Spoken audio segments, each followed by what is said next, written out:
Health officials in Germany and the Czech Republic are advising women who've had potentially defective implants to have them removed.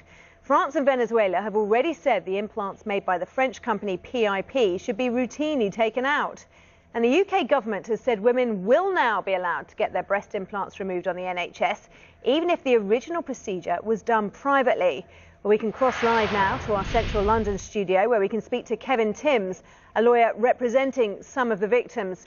There seems to be plenty of confusion at the moment surrounding what is going to happen next. It seems that the UK government is saying, look, the NHS will remove these implants for you, even if you had them done privately, but not necessarily replace them.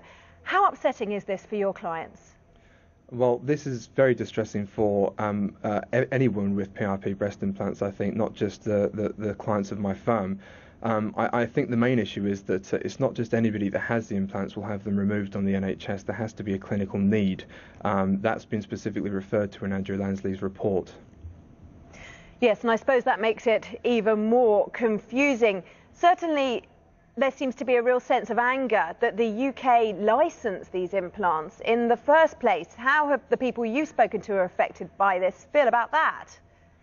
Well, the majority of people that I've spoken to are extremely angry. There doesn't seem to be any procedures in place by the clinics that provided these implants to actually reassure women properly. A term that's often been used is the term fobbed off.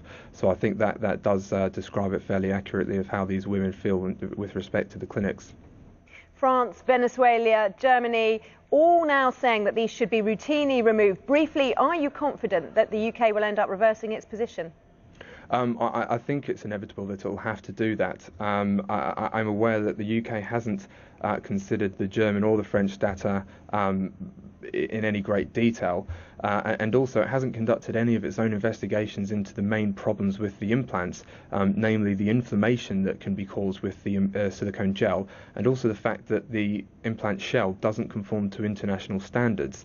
I mean, my firm itself has conducted independent testings into the implant shell, and the implant we've had tested doesn't conform to the international standards, therefore making it more liable to rupture early. Disturbing stuff. Kevin Timms, thank you very much for taking the time to join us this afternoon.